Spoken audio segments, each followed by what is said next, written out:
All right. Okay, Hello, great. everyone. Welcome to the virtual book launch for Halcyon by Ron Regé Jr. I want to start off by thanking our virtual hosts, Secret Headquarters in LA. They're a really awesome shop. We encourage you to check them out if you're in the area. If not, you can still visit their website.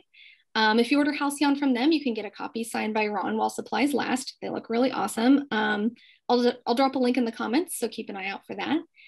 Before we begin, just a quick note, while you can see and hear Ron and Annie, they cannot see or hear you. So if you have questions for them, please leave them in the comments and they'll get to as many as they can during the Q&A portion at the end of the talk. All right, housekeeping over, on to the main event. Ron Regé Jr. is a cartoonist who lives in Los Angeles. He has been published by Highwater Books, Fantagraphics, Buenaventura Press, McSweeney's, and Drawn and Quarterly. Ron's work has also appeared in the New York Times, Vice Magazine, Canada's National Post, and in ad campaigns for Nike, Sony, HP, and Tylenol. He's here today to discuss his highly anticipated new graphic novel, Halcyon. In their starred review, Publishers Weekly called it dazzling art from a dazzling mind. Regé's kaleidoscopic narrative fuses fantasy, science fiction, theology, and hermeneutic visions, and the busy, technically precise, but ultra-simplified art is somehow the perfect visual distillation of it all. Couldn't agree more. He'll be joined in conversation tonight by Annie Mok. Annie Mok is an intersex trans woman, writer, artist, musician, and sometimes filmmaker. Annie's work has been published by Rookie Mag, DC Vertigo, Image Comics, Seven Stories Press, Boom Studios Adventure Time Comics, The Comics Journal, The Nib, The Establishment, Autostraddle, Bitch Magazine, The Red Umbrella Project, 2D Cloud, Vox, The Hairpin, Oni Press, and more. Her art has been featured in galleries at Moore College of Art and Design, Indy Hall, and the William Way LGBT Community Center. You can find Annie's Pay What You Can PDF comic books, tip jar, and commissions, including discounted couples commissions for Valentine's Day, at ko-fi.com/heyanniemok, and I'll drop that link in the comments as well. So let's give them a virtual round of applause, and I'll turn it over to Ron and Annie. Thank you so much for that great introduction, Lauren. And thank you so much for having us, Jules, and the Secret Headquarters. So Ron, congratulations on your new book. It's wonderful. I just finished it. And thank you so much for all your work since, 2003. I've been reading since about 2000. I've been reading since 2004. When, like I said earlier, I was introduced to your work by a friend at when I was at School of Visual Arts pre-college program. It was Does Music Make You Cry? Your comic with the wonderful, much missed Highwater Books. And I loved it. Just hooked immediately. And so I'm going to give you a few questions, start with a few questions about your past work and your work in general, then move on to some questions that relate to Halcyon in particular. And then, of course, as your work Halcyon relates to your previous work, very much so, in very interesting ways, it'll loop back around as your work so often does. So first off, you have a fascinating drawing style, and it seems kind of both tight and symbolic and so loose and playful all at once. So I've always been curious about the development of it and who you were influenced by early on and still.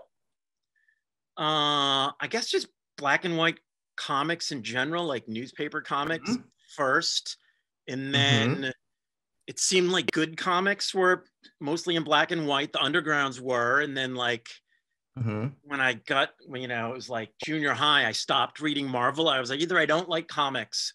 And then I discovered like 80s stuff was in black and white. And then I started initially working for the Xerox machine, and before they were digital, you could only do black and white. You couldn't really do gray unless you used Zipatone or something. So that my style really just like developed because I was Xeroxing to just like the easiest way to do it would kind of just with the black and white. And, I just didn't use gray tones at the beginning. So I never integrated them later, Interesting. And the clear line, very like Tintin kind of line of Claire style. So that came very much from the technical limitations of the Xerox machine, huh?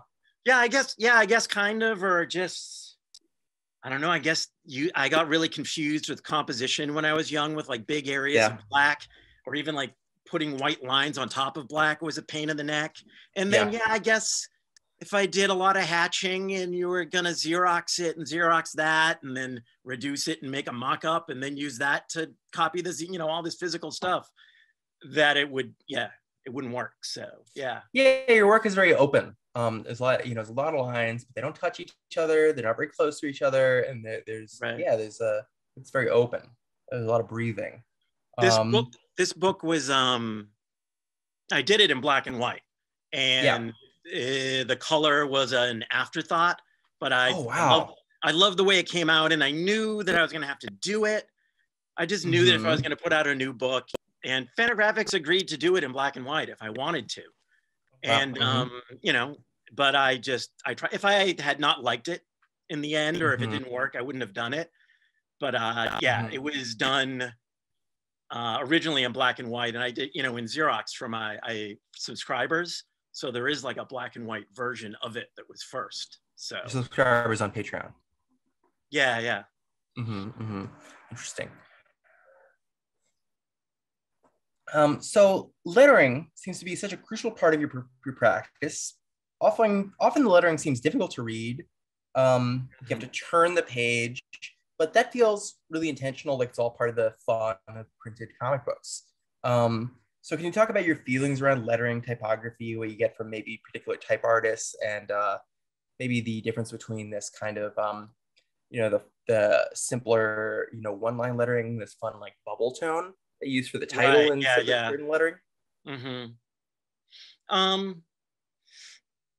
I don't know. I guess to me, I feel like I'm doing it in my handwriting, but just like because I'm a cartoon, it's like my best like penmanship handwriting or something like that. Most of and a friend of mine says that a lot of the that I have implied kerning in a lot of my work. Oh, interesting. That there's stuff, because I do realize I totally look at stuff later and I'm like, I should have fixed that in the computer. Those two words are kind of close together and stuff that I won't notice, or the lines will be kind of weird, I guess. I don't use any guides or stuff to do it with. And I think it was just like, I didn't find out about that stuff till I was already doing it for a long time. Like, putting in the letter guides and doing stuff straight and like the way it's supposed to be done. So yeah, it's this kind of weird jumbled punk thing. But with Cartoon Utopia in particular, because I was talking about esoteric stuff, that I did that. And I used all the bubble lettering on purpose to make it really hard to read, so that like, if you wanted to get into it, you're going to have to commit. It wasn't going to be, I wasn't going to make it easy for you. And it kind of goes with the material to kind of have to slow down. So that was kind of on purpose. But with Halcyon, this is as straight and as normal as I can do it. So even though some of it is kind of weird, this is kind of like the best I can do. This is your David Lynch is the straight story. Yeah, exactly. I'm trying to make a comic book. It's a graphic novel length and it's in color, it has characters, it's fictional. I'm like kind of trying to do all that stuff this time. It was time for me to do a book with, like as straight ahead as I could or something. Yeah. And plus I was commanded to do it, something that came through me and it had to be done anyways. Yeah. Bizarre, Of course, and I'll get to several of those points. The next question I have, question number 3, and it's very interesting to me that you brought up punk, because this next question is about punk music, although not punk music, magic. So you started, or I became aware of your comics around when you were at the High Water Books crew in Somerville, Cambridge, with the Million Year Picnic comic book store in Boston, Massachusetts. And especially because of the Comics Journal number 238, October 2001. Very auspicious time, when the High Water Books crew took over TCJ and got pissy and punky and raised hell, and I loved it. It's like the only issue of TCJ I still wish I kept. A very contentious relationship with that magazine that I worked for many years, and I'm hoping to work for again when I'm pitching one last article to them. Anyway, that I won't talk about right now. And you're also a musician. For years, you performed with his dream folk band Lavender Diamond, including it seems at the legendary Newport Folk Festival, where Bob Dylan went electric and was, still vital and relevant in 1965. And also on your Instagram, you have performed experimental with abstract music with bells. It reminds me much of your comics' music, Make You Cry, and its wonderful comic versus Hippie, which is collected in the wonderful collection Against Pain, 2008. There it is. Yes. So I'm just wondering if you could talk about on comics, music, punk, working in an interdisciplinary way. You know, I'm a musician too. I consider, you know, punk is very important to me as well. And in relation to magic as well, because you're very in tune with this idea of magic as well. That's a big question. I like Tell me about God. I know exactly. I like that you tie it all together too. It's interesting.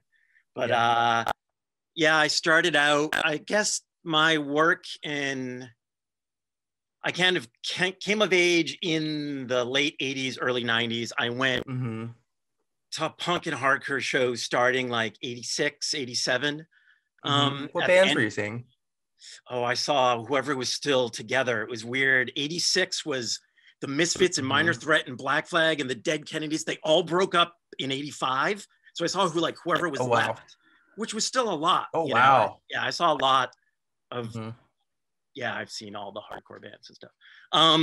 But yeah, that was my kind of my coming of age, and then zines, punk zines, and then the 90s kind of DIY culture is kind of like, I started it right away. Like I started art school and making zines at the same time.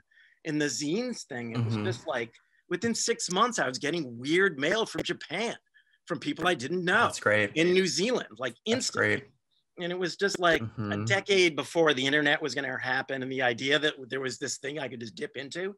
I just went into it right away and got a job at a Xerox shop and worked there for a decade and was mailing stuff out and had this little like side business and making Xeroxes. And great. The comic book shop also sold like mini comics and stuff, and I had like a little section and a shelf where I could put stuff. So it was kind of, that's why I was doing stuff. And I never really imagined that at that time. Just your own stuff, or were you just putting your own stuff, or also your friend's stuff, or stuff you admired on that shelf? Mostly my own stuff. I did do a little bit of publishing of other people, but it stopped pretty early. Yeah, pretty early on. And I mean, I made a lot of copies for people. Like once Tom Devlin started doing stuff, I was making copies for other cartoonists and stuff like that. But yeah, Tom Devlin, the publisher of High Order Books, and now the lead graphic designer of Teacher on Quarterly. Yeah, and he was guy that worked at the comic book store at the Million Year Picnic at that point. And so yeah, it was very yeah, it was just like this one, it was just part of this like subculture. So that's why Xeroxing and stuff, and I've continued to do Xerox stuff kind of all the way through till today. And yeah, I don't know, but how that all ties to magic, I guess the magic stuff. Oh, you wanted me to talk about playing music, and I was always interested in music and around it. And I always had friends who played music, and I played the drums, which is kind of like half like being a musician. I never took a lesson, and I don't. What do you mean? What do you mean by that? I'm curious. I don't know any of that. Well, I have to. When you're a drummer, you have to sit there when they talk about if it's in the right key or like if it should go down a fifth or something. I don't know what they're talking about. You just wait until like you play the song again, and I don't even know all the counting stuff for playing the drums and stuff. So it's only like. But I've just always had friends in music, experimental music. I always had kind of musicians around me my whole life, and I think it just kind of comes from the 90s, when kind of like being a cartoonist or making zines and being in a band and putting out 7 inches and being the guy that set up the shows was kind of all part of one big thing or something like that. So, and I've always, I guess, I do music, kind of abstract music or experimental stuff as just kind of like a release on the side, as like a hobby. Really. And then like I've released stuff and done stuff over the years, but I don't take it very seriously. And I did kind of make, there was it was a long time ago, maybe 20 years ago, but there was a fork in the road for me where it was like, are you going to do the music all the time, or are you going to do the comics thing? And I knew that the comics thing was important for me to keep doing. So kind of focused on it. I get that. And then being in a band that like played shows and put out like records on labels that people knew about, and touring and opening for big bands, and playing Newport, like that kind of stuff. It just kind of happened by chance of like ending up in a band that did that, you know? Yeah. And I was in 10 other bands that like didn't even, we'd be on Bandcamp today, but like we made a tape and made 5 copies or something, you know, like that, you know, like that, you know, that kind of stuff. So Yeah. But yeah, I get that. Yeah, I get also the thing of like being with other musicians who like really know their stuff, like technically, and also being like, huh? Because I when I was started in bands, I was just singing, and I didn't know, they would say like, what key are you in? I was like, I don't know. Now I play electric ukulele, and I still don't know what key I'm in. But I know how to play more instruments now. Yeah, and it's interesting you say that about making the choice to turn away from music and toward comics, because one of my early mentors was Zach Sally, who of course used to be in Low. Oh, right, yeah. Great example. Yeah, and he was publishing at the time with Lamano, and then he was teaching me and other people at MCAD, Minneapolis College of Art and Design, and it seems like that's very much what he did. He was just like, yeah, I did music, and it wasn't fulfilled for me, it wasn't right for me. Comics are the thing for me, even now. So And sometimes they need a little bit of extra time. Yeah, it's true. Depending on what you want to do to it, with it or whatever. But yeah. Anyway, moving on to Halcyon, new book.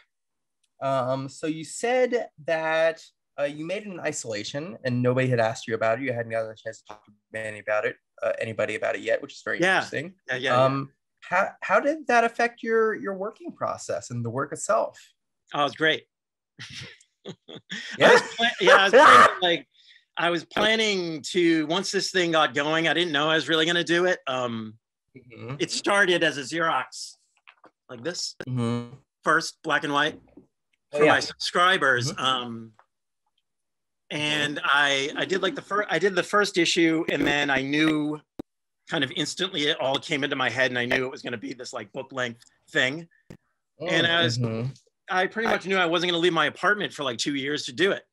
And I was like, I was going to be working on this. And then like the world around me was like really entertaining. And then everybody was staying home, and I was like, well, I'm just going to be doing this anyways. So it kind of it was a coincidence, I guess. But yeah, it was done, it was done during this time or whatever, but it was, I was going to do it anyways. The first part was in 2019, and I was like, I'm kind of not seeing people, not, going out much. I'm really focusing on this. And then, Yeah. I was wondering about that, because near the end, at the top of the page, you say February and March 2020.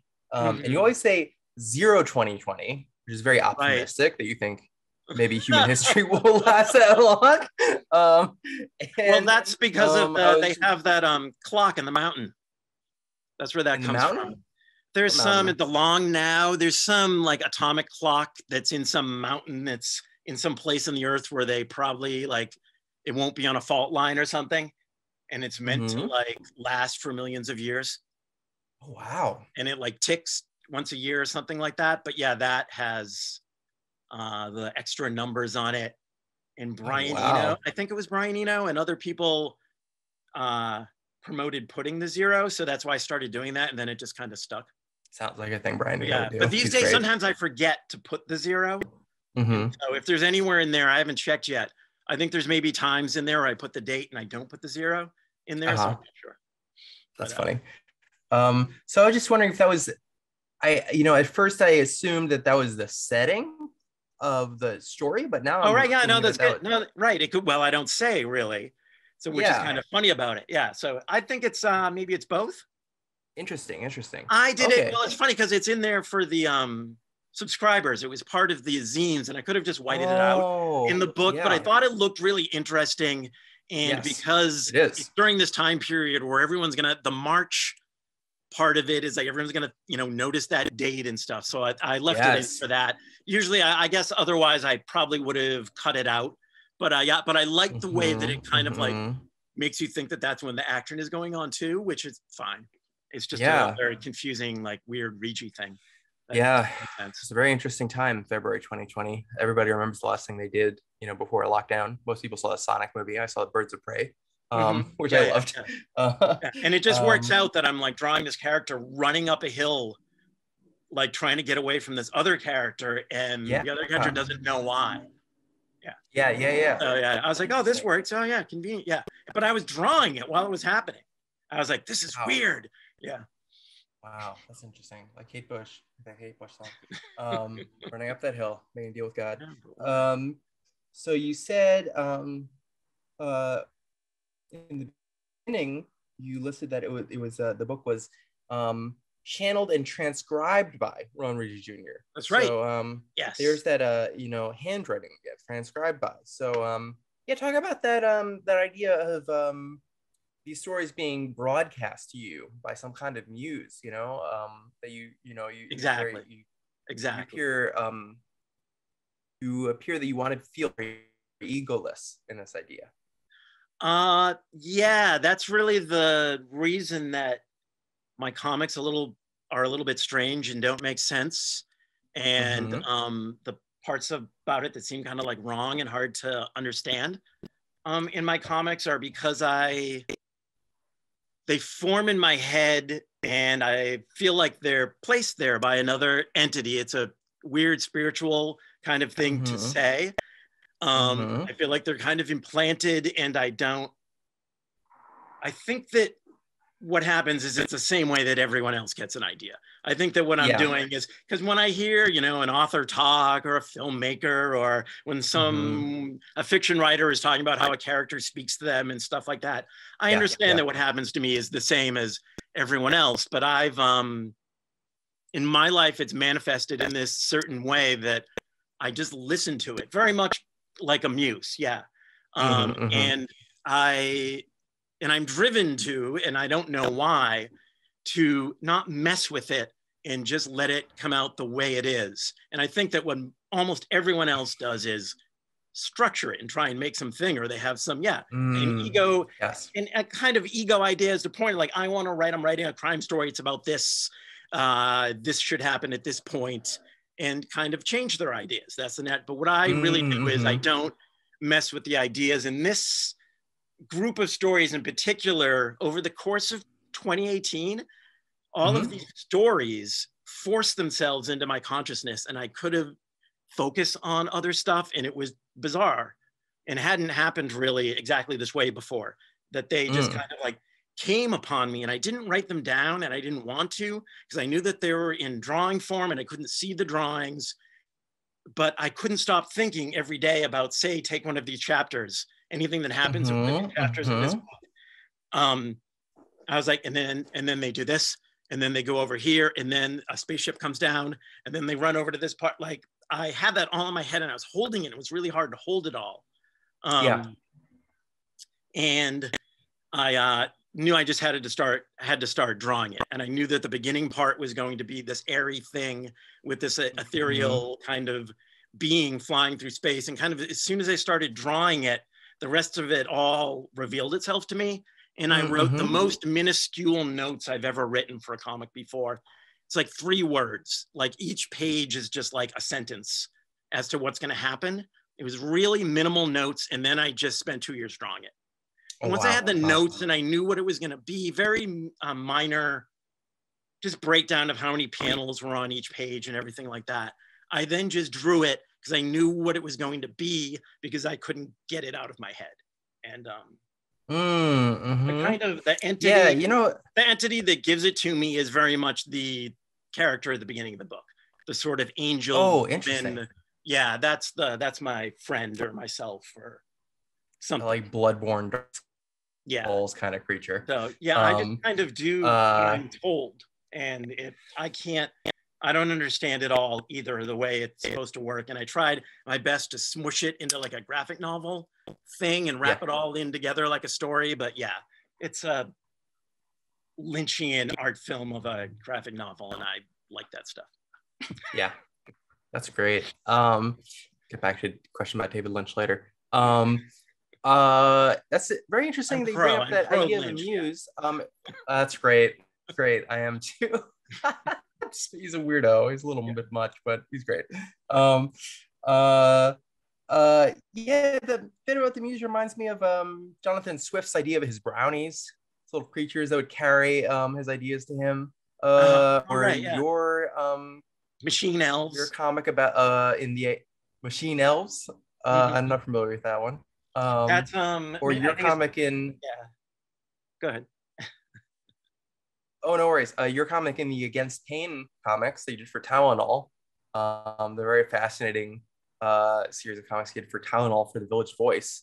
Maybe 2006, I want to say, in which you could pick up a copy of the Village Voice, cut out a voucher, bring it to certain comic book stores in New York, and get a vinyl toy. Ridiculous. That I got, right? It was so great. Sent to my friend who had introduced me to your work. And I hope he still has a copy. I'd love to see that toy.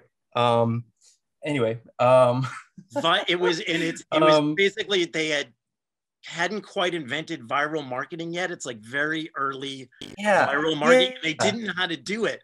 And it's the type of thing that happens all the time now. You know, it's just like it was like a drop 20 years before that was a thing. And the coupon and the it would have been probably would have been very popular now. Oh yeah, they should relaunch it. I hope so. I would love to get those toys. Ouch 2020, yes. And the reason that they did it is so that we would be talking about it now. I swear to God, that's what they told me.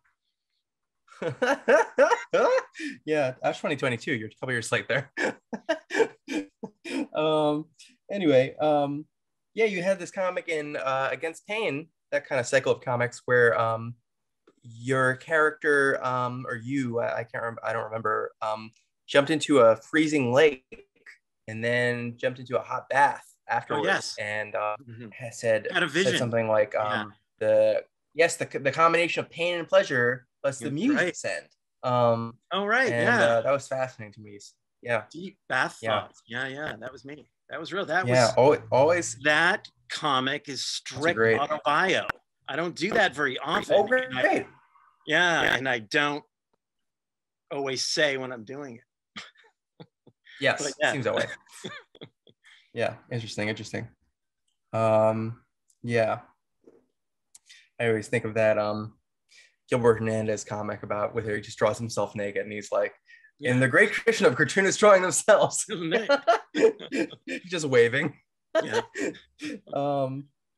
So it's very interesting you talk so much about drawing purely because in this book, Halcyon, you've got great unifying fields of color that I felt really just pulled the book together in this beautiful way. It worked out great. I was so pleased. I didn't know if I was going to be able to pull it off, but it all just was wonderful in the end.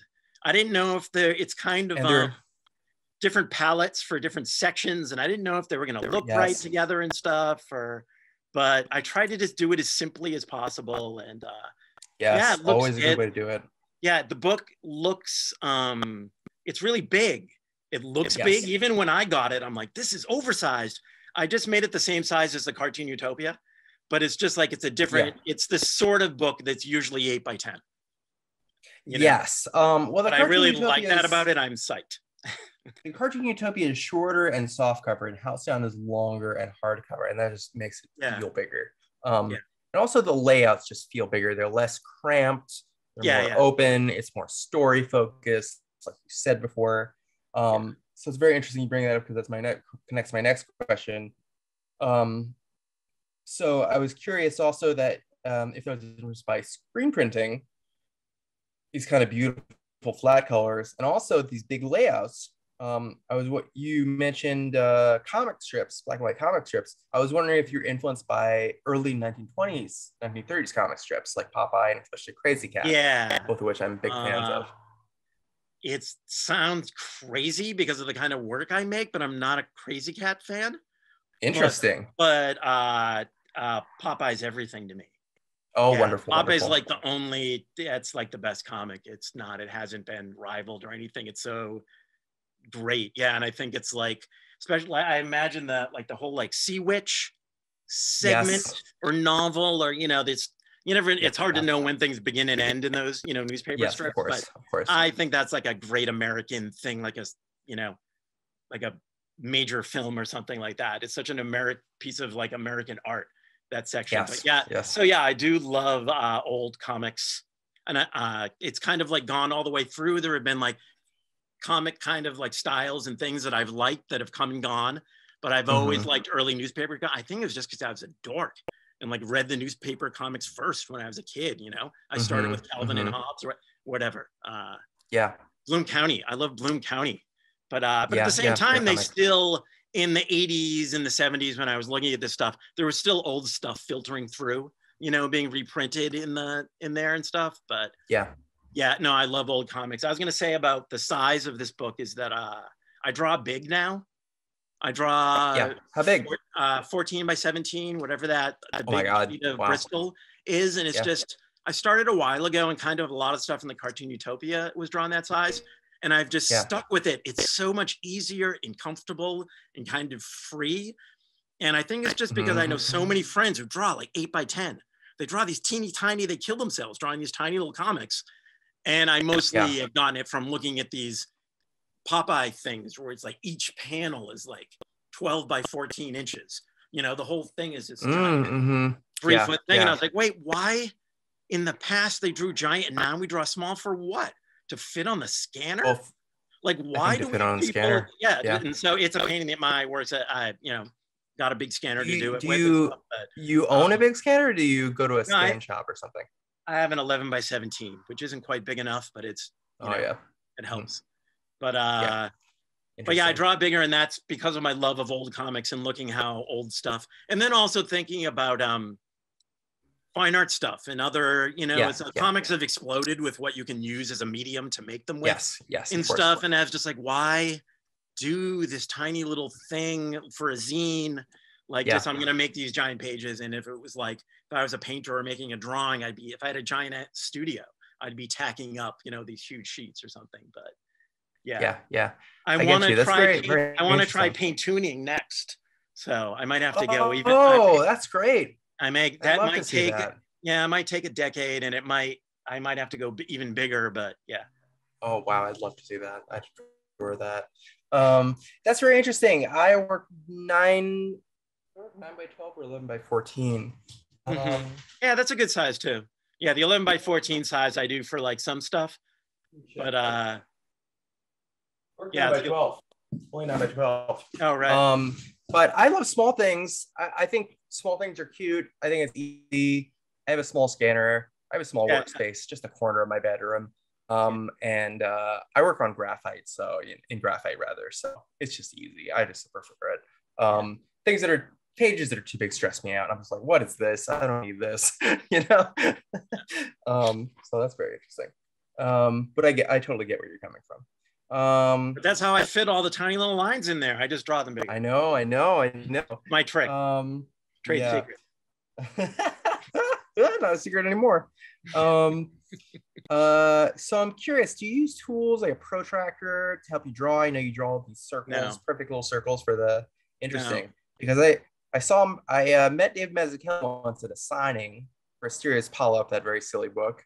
And he used a protractor to draw the lead character. I was like, huh. Yeah, have you ever used a protractor or anything like that? I don't use any guides. I don't even use a T-square. I use like a ruler, and all my panels on all, like, throughout my entire career are all like off. That's great. They're all, if you look at them, they're all kind of like parallel. All my panels. I love it. But I just pencil in the panels, and then I just do everything with the pen freehand. That's great. I love it. I'll draw like with pencil the pan, you know, the few straight line panel borders I have to do for words, like boxes for words to go in. But in general, I do it all freehand. That's great. I don't use any guides or anything like that. And yet again, it's this thing. It was just like, I'd already been doing it for a decade before I just saw anyone do that. You know, I was just like doing it and Xeroxing it myself before I saw that stuff, and I was too far in it. And, you know, and I've thought about getting a little ellipse thing to draw, you know, word bubbles and stuff like that, but I don't know. I tried it in art school. It's a pain in the ass. Like, I'm with the punk thing. I'm like, no. I mean, should I enter my French curve? Like, what is, you know? No, don't do it. Yeah. I'm going to draw everything over again with getting the curves perfect. No, this book in particular, I just really went with it. I just let it all. I had deadlines too, because I was doing it for subscribers and trying to fit it into the scheduled thing. And it was really fun, especially once COVID starting. I was like, oh, let me draw my weekly schedule for the next year and a half. And nothing stopped. Oh, that's great. It was a cartoonist dream. Yeah, I had it all laid out right when everything went down. And I was just like, oh, That's very nice. I can tell you which page I'll be on. And usually you have life. And I'm always like, if I have a schedule to make a book, I'm always 6 months behind. That's just a year behind. That's the way it works. But no, this one, it's here now because I just did it. And you know, it's great because you had the Patreon. Yeah. Because you're more accountable to more beings. Yeah, exactly. It's less than 100 people, but it's just like, it's this thing that I set up to do. It's nice as a cartoonist. There's not a lot of like, you know, the whole medium was built on deadlines and kind of like long ass, like mountains of work to do. And we all just do it because we want to. And there's something, but it was built on deadlines from gangsters. That's the important part. Yeah, exactly. Deadlines from gangsters. Oh, what cartoonist couldn't use a little bit of that? Yeah. Yeah. The work we nice made. To have deadlines and nice fans and patrons instead of gangsters. Yeah. And thieves. Let's see here. Let's see. So we've got 5 to 10 minutes left before questions. Yeah, I was just gonna say, yeah. Let me have the rest of your questions so you can get them all in. I think I have a lot of questions left, so I don't think we're gonna get to them. I have questions F through J, so I don't think we're gonna get to them all.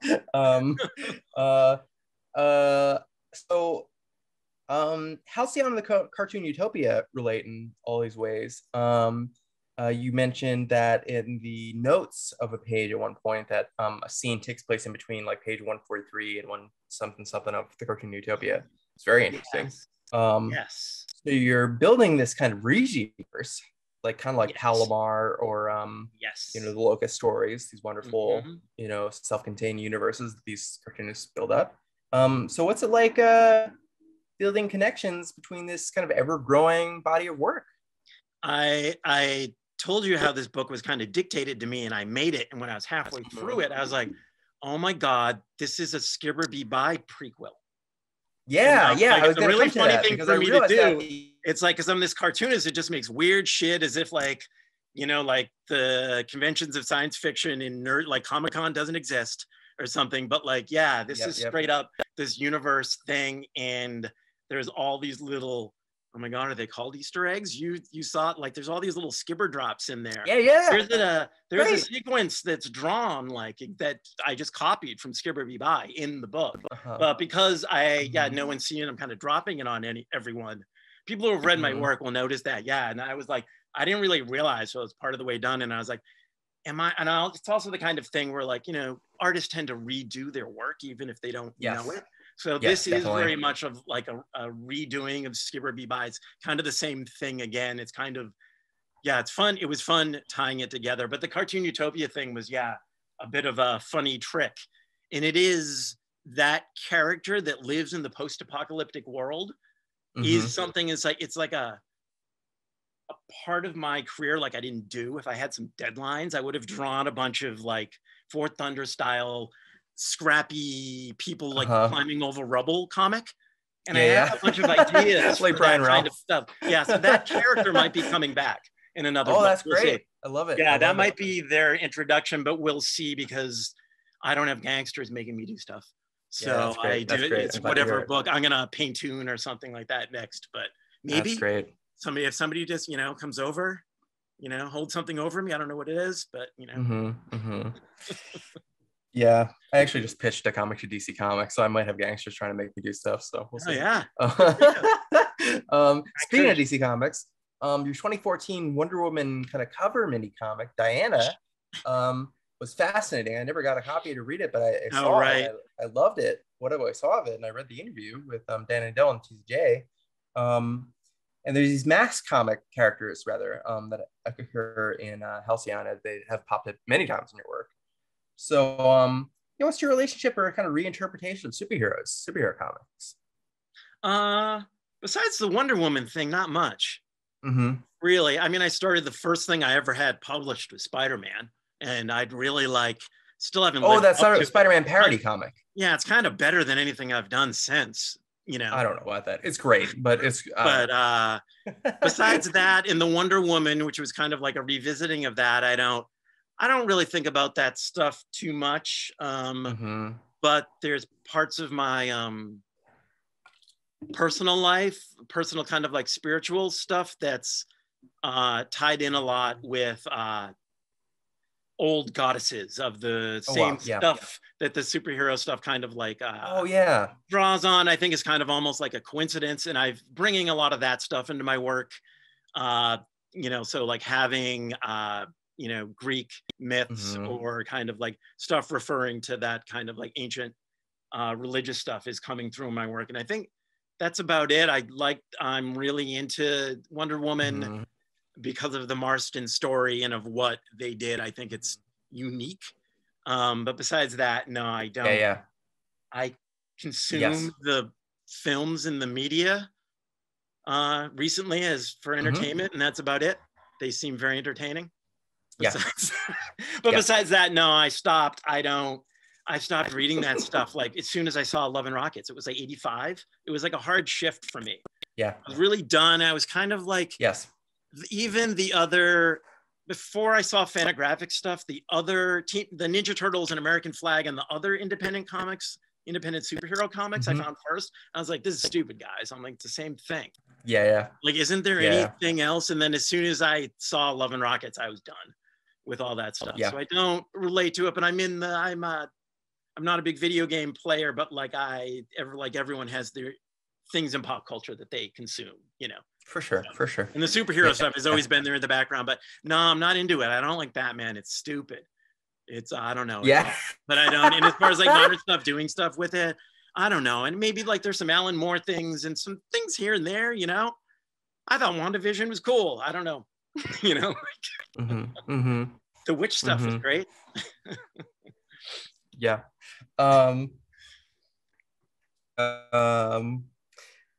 So let's see. So use nonsense words like skibber from Skibber Bee-Bye, which shows up in that computer type thing in the Halcyon. What does it mean? So I thought of, I wonder.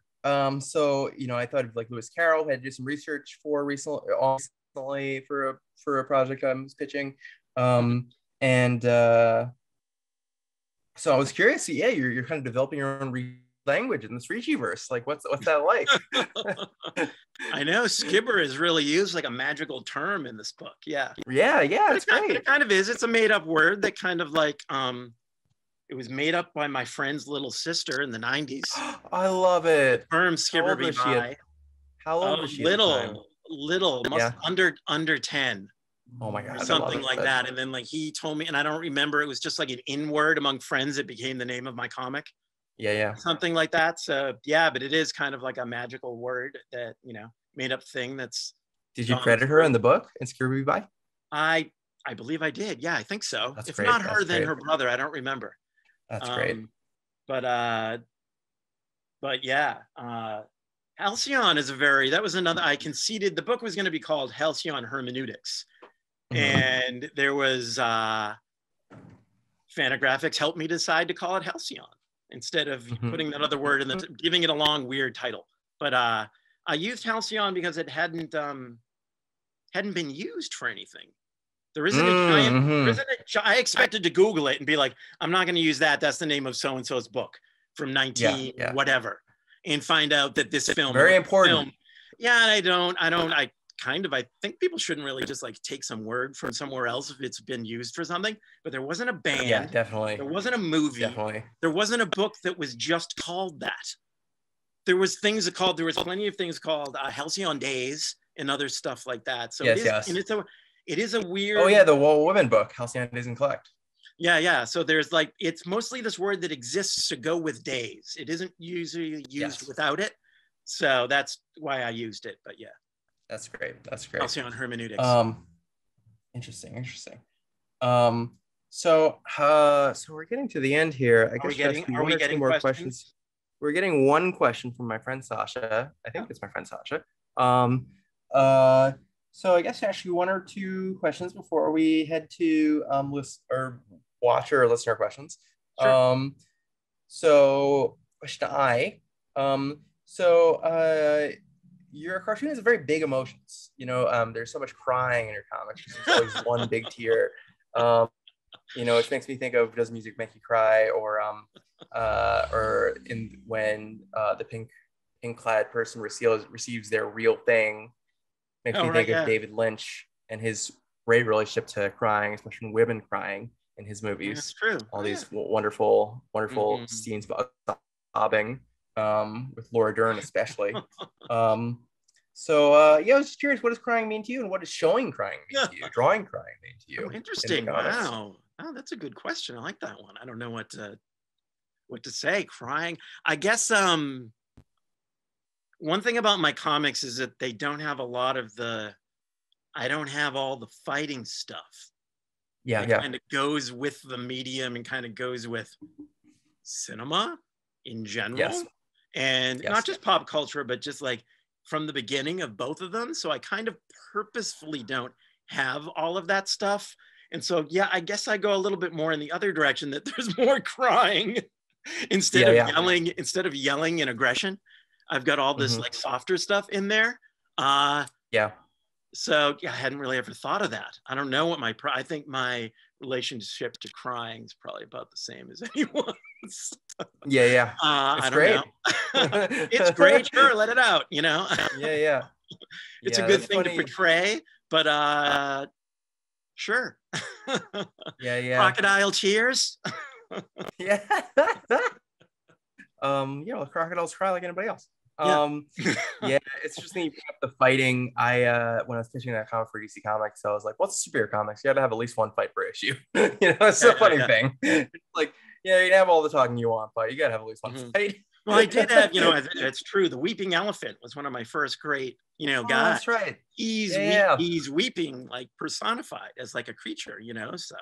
Yeah, very Guy Madden type. Wistful, wistful, emo. The answer to that question is emo.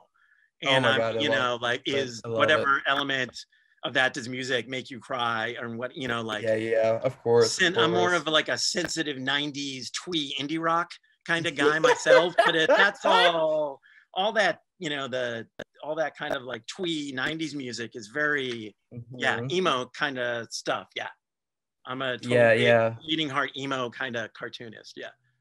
I like to put that in there. So yeah, there's a lot of tears, confusion in this new one. So yeah. I think we're actually going to get through about all my questions. Am I allowed to say what character from Skipper Bee shows up at the end? Or what group of characters? Sure. Yeah. The Licklicks. My jaw dropped. I was like, ah! Can you believe it? Oh my God. Oh my God. I loved it. The Licklicks were back. Maybe I should make some Licklick merch. Oh my God. I'm planning on, I feel like I need to make some merch. I kind of want to like make a bunch of stuff and put it out there and see what people want. I don't know if that works though, when people are like clicking on stuff on Instagram, if that's really what you should make or whatever, taking polls. But I don't know, maybe. But yeah, the Licklicks are back. There's some characters. There's a lot of, it's a Skibber prequel. Yes, I heard it here. That's the TMZ moment. Big news, Regee's new book. It's a Skibber prequel. Will there be a number 3? Wait and see. Yeah. Skibber, kind of. The answer is kind of, yes. Yeah. In the Regeeverse, the Skibberverse. The Regeeverse, yeah. Canon. Yeah. Canon. Oh my God. Please, so my last question. Please someone like decode it and write it all down. I really want someone else to kind of like put it all together. Yeah. That's great. Get your own get the Redditors. Yeah, making do theories. You gotta get the awful YouTubers making theories. Can't wait. So at one point, the pink character, I don't know if they have names. Do they have names, these characters? Barely any of the characters I've ever done have names in my whole career. I'm just not into it. I don't know why. I'm just not. It's not like the way the story's going. But I think that's also kind of a convention of, media and stuff like that. But interesting. Yeah, no, I don't really. Besides the Weeping Elephant and you've named them. Besides that, no, the Licklicks, yeah. And I tend to use this sort of pair, Yes, definitely. That goes through everything, But that they're kind of cosmic, kind of archaic pairing. Definitely. So at one point, the pink character, she uses she, her pronouns, I think. I don't know. Okay. It doesn't say. Okay. I'm gonna say use them for now. Her solar fly device fails her, and she says, like, did I forget to pay the coin? It's like this moment of very cold capitalism. It reminded me of when I don't know if it's ever happened to you, but like when I haven't been able to pay my phone bill, I'm just like, well, shit. I know, right? You know?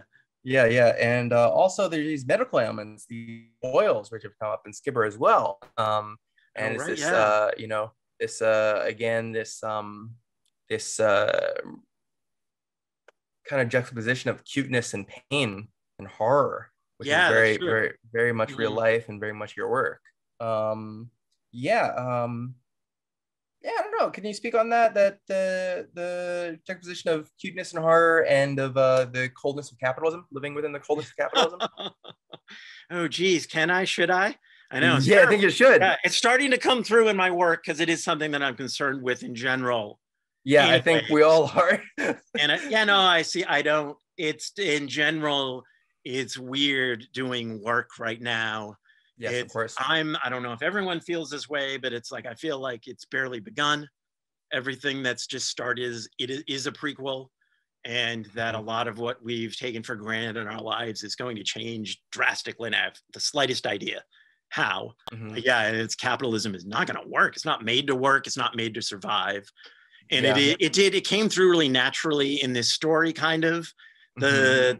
Everything about the character was like they're kind of like hinted at in the cartoon Utopia, is kind of like coming through, but it was very easy and natural to put in all the real world Black Mirror stuff, the app not working when they're trying to escape, stuff in there. It kind of just all fell into place in kind of describing what the Cartoon Utopia kind of had, this idea that like, we have the knowledge, we can fix everything. If you just provide all this stuff, we've got it. We've invented so much. We have the technology, just figure out how to do it in a way that's equitable, like just give everybody stuff.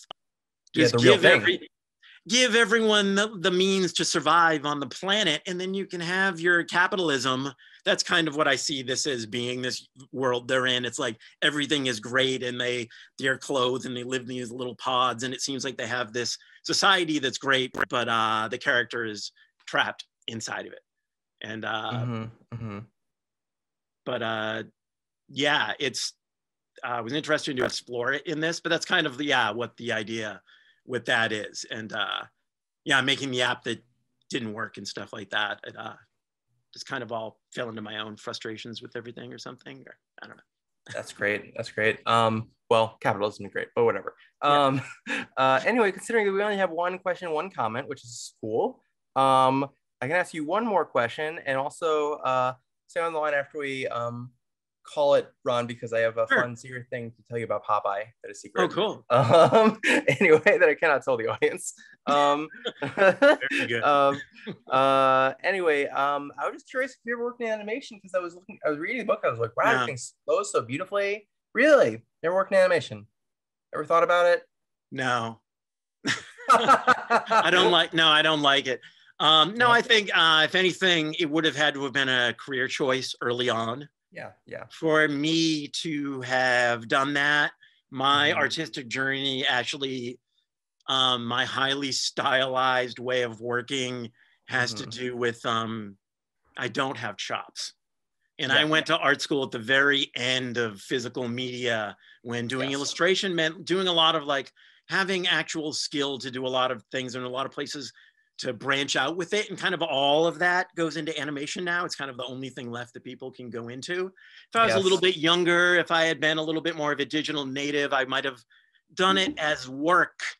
But the times I've tried to dip into it as work has been kind of like, I'd have to do my own show. That sort of thing where I'm not opposed to that sort of thing. If someone wants to work with me, if someone wants to animate my work, that might be interesting, but it's just been too difficult for me. And as my career has gone on, I don't have desires with it. When it comes to my own work, I don't want to see my pictures move. I do not want to hear them make a sound. They're specifically designed not to make sounds. And if that elephant had a voice, like, it doesn't have a voice. You Yes. know, there's all this stuff about my stuff that's inherent to me. And Yes. you know, I can see at this point going on that somebody could approach me and do something, because animation has developed and there's different things than there used to be.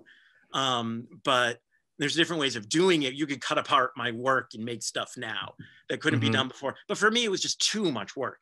And I don't have ideas in that realm. And I guess I do weird music stuff, but my comics are very much not meant to move. I don't want them to. I don't want it to be like influenced by that idea of stuff. So it's very like black and white for me. It's very, you know, like a pure Bill Watterson type. Yes. Yeah, in that way. But I mean, it's just like, I figured eventually someone would approach me in like, in some sort of way, you know, like that it would be involved in my career. It just hasn't, you know, and maybe that'll change or not, but it's not, it's not a focus for me. And anytime I've goofed around with it, I haven't really liked it, or I don't feel like I have ideas in it. Or if I do have ideas, they're too crazy. I have crazy CGI ideas that I don't even know if there's technology to do it with. I'm not gonna waste, I don't have time. I need like 10 lifetimes for careers I'd like to do. I'd love to be a sculptor and a painter, and each one that like requires, but comics require all of it, kind of. And I'm one of those people that's dedicated to doing that. And I've gotten this far. I'm gonna continue doing it in this realm. But yeah, so that's, you know, little things made with animation. But no, it's never been a big thing for me, and I've never really wanted to do it. That's very interesting. I assume there must be other cartoonists that feel the same way, because I've started to think about other people, my peers and stuff, that have gone along, and I'm like, wait, why doesn't that person do that? They don't mess with it at all, you know? And it's just like that. If I was younger, it definitely would have been a career thing for me, you know? And I love seeing everything that people do with it these days, but yeah. That's great. It's interesting you bring it up, and also, or they talk about that rather, and it's also interesting you brought up earlier your connection to Greco-Roman gods and goddesses, particularly goddesses. I'm pitching right now a animated project based on Greco-Roman myths called Transorpheus. Oh, cool. Originally I wanted to be a live action thing, but then I was like, you know, I don't think there's a way to keep live action production safe from COVID anymore, because Batman got COVID, and all 50 people in the cast and crew of Star Trek Picard got COVID, and they shut it down. So I don't think it's ethical at all to have live action TV and movie production anymore. So I was like, it's true, and probably less so. Anyway, probably less so on a DIY level, actually. Well, I don't. It wouldn't be DIY at all. It would be working with you know, they're trying really hard. They do crazy amazing things to try and get it done. Living in this you know, here in LA, I see what they do, but they have armies of they try, but they don't succeed. It's just they're trying harder people, I mean, and I was it's because it's impossible. I mean, I get it, but it's impossible. And I was talking to a disabled friend, my friend Gigi, and they said they're like 50 people. That means 10 of them are going to be disabled. And I was like, you're right. Really unethical and really horrible. Anyway, we have 2 questions and 1 comment. A comment from Jacobo. I went to Mass Art. I went to the Mass. Oh, sorry. I went to the last one first because it's a simple one. Oh, no worries. I went to Massachusetts College of Art. Well, that's great. A comment from Jacobo. Ron Regé Jr.'s work gives me William Blake vibes. Smiley face. That's very nice. It does to me too. Question from Sasha. That's my friend, the music critic, Sasha Geffen. Thanks for this great conversation. Ron, is there anything you do to invite or welcome the visitors to your consciousness to drop off stories? Or do they arrive mostly on their own schedule? Oh man, yeah, they totally arrive in their own schedule. That makes sense. So do I do anything to invite or welcome the visitors? Oh, that's interesting. Oh, that's a really good, I like that question. Thank you, Sasha. Yes. What do you do? Can you say what you do? I don't even know a lot of things. The whole way I live my life. Yeah, I try to live my life.